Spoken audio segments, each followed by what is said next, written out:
I just love how it looks. I love that it's big and blue. I love the explosions. I love the music. Everything about Bracky just screams cool to me. You're goddamn right. You see, guys, that right there, that's the way.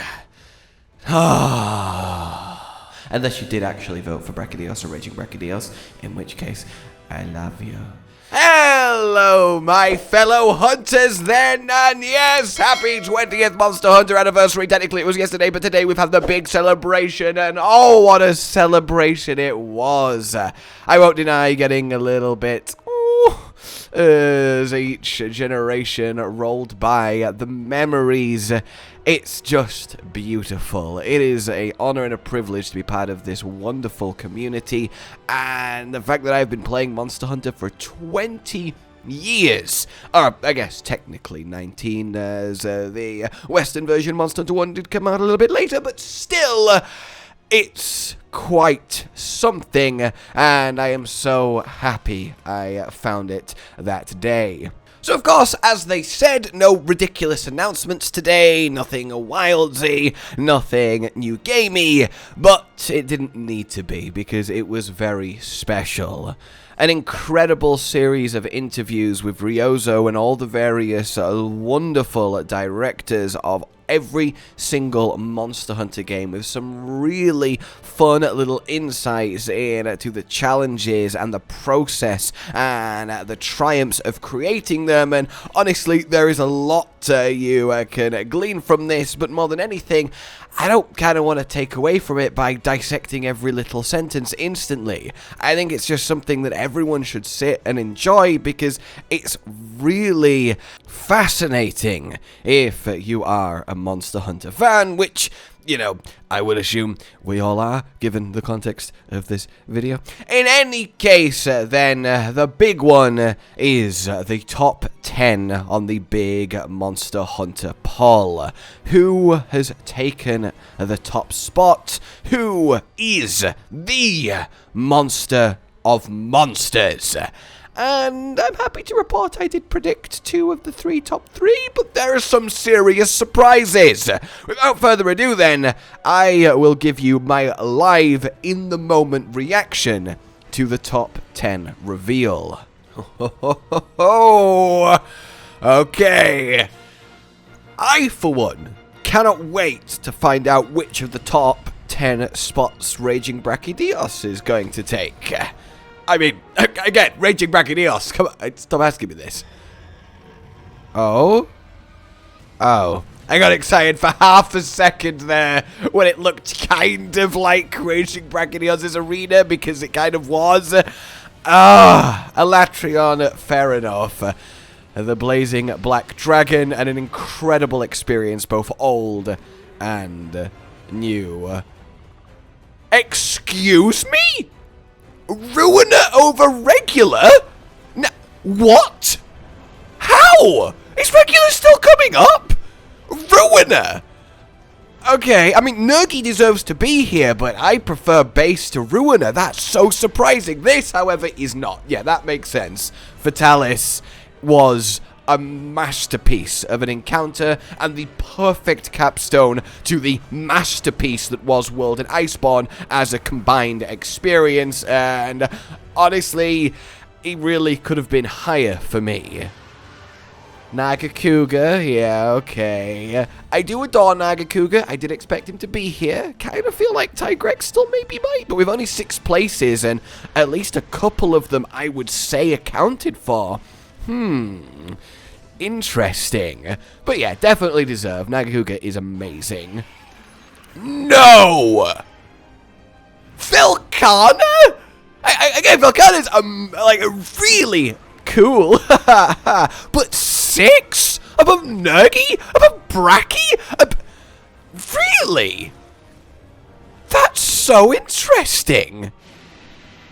Gormagala? Yes. 5th, though. And not a top 3 finish for Gormagala. That has blown me away. He was always going to be in the top 10, but not a top 3. Huh. I still think Zinogre's coming up Ah, right, in the top 3, yeah, okay. That explains Crimson Glow being 20th, because I think a lot of people just saw Valstrax and then voted for it. But yeah, the original rocket-powered dragon himself taking that high ranking. Here we are then, 3rd. I mean, it's red, right? It's red. It could be. Oh, it's gonna be base Lagiacrus. It's gonna be base Lagiacrus. That might also explain Abyssal, because it's just, oh, Lagiacrus, yes, vote. Lagiacrus, the main flagship that missed out on the 5th gen. Everyone's loved Leviathan hasn't been forgotten and then some. The 3rd most votes. Wow. That's really, really cool. He has to be in Wilds now, right? You gotta do. Everyone adores him. I'm not upset at that. So, only 2 spots left for Raging Bracky.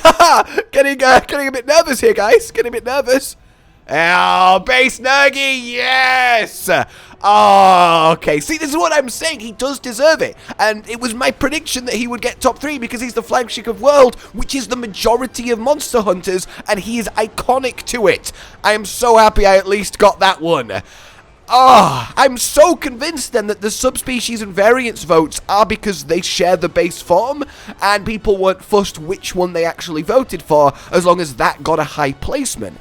I'm fascinated to see this list with only base versions. Hopefully we'll get some data, but yeah, well done, Nergi. That is super deserved. And then here comes Zinogre, right? Yep. I mean, if Stygian got 11th, it's Zinogre. Yep, there it is. All right, there's Zinogre.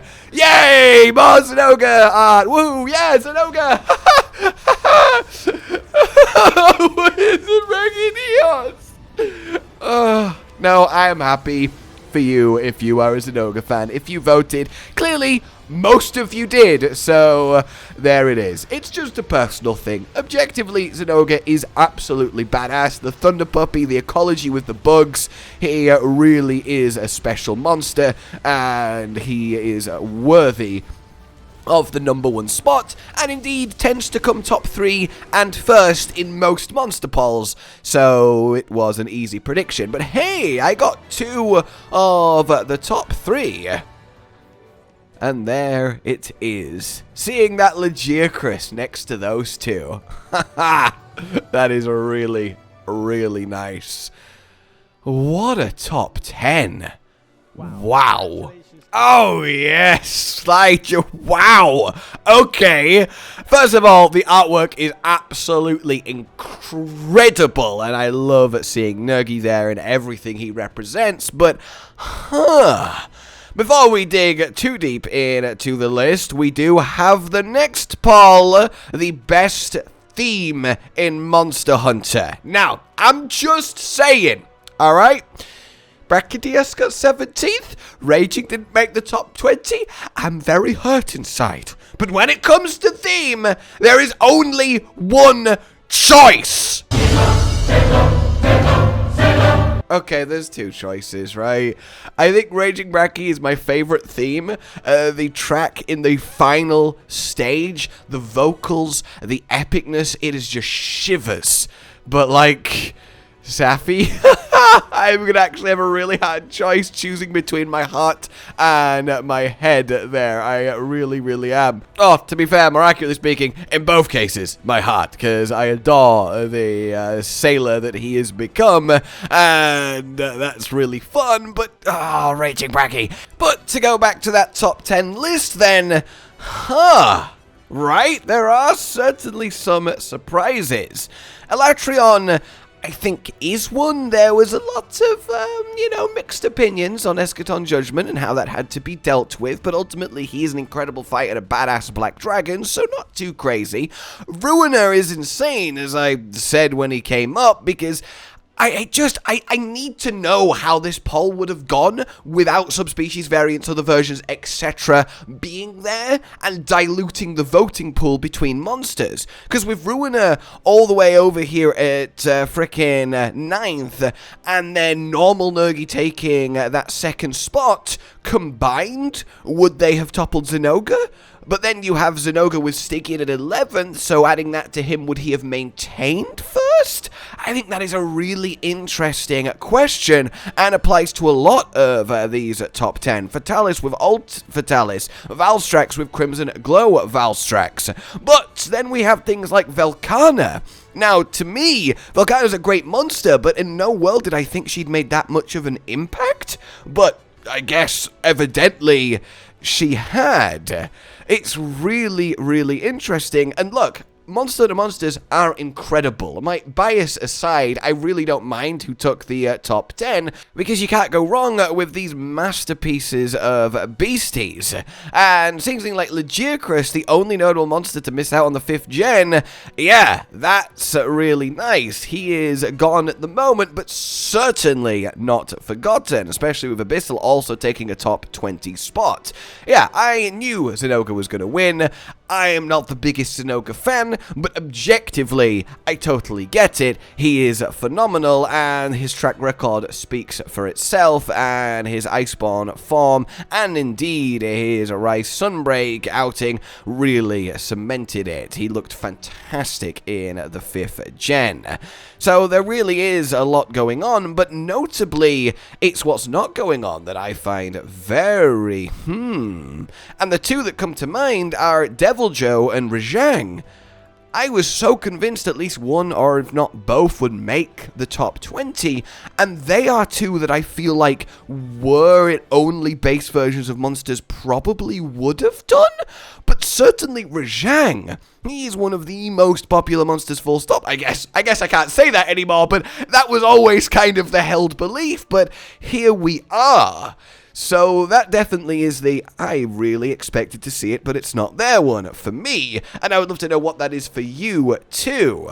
But that's kind of my thoughts for now. I do want to do a Pro Noob with Cotton where I reveal him the top 20, as I have kept him blind on it, so you can get his reactions and we can discuss it properly, so let me know if that's something you'd be into. But other than that, yeah, a brilliant celebration of 20 years of Monster Hunter, done by brilliant people, and honestly, all of the monster community is just brilliant people. So thank you all for being a part of it. Thank you for being a part of this channel. Thank you for every single hunt you have ever done with us over the years, or watched us do over the years, and I can't wait for some wildness next year.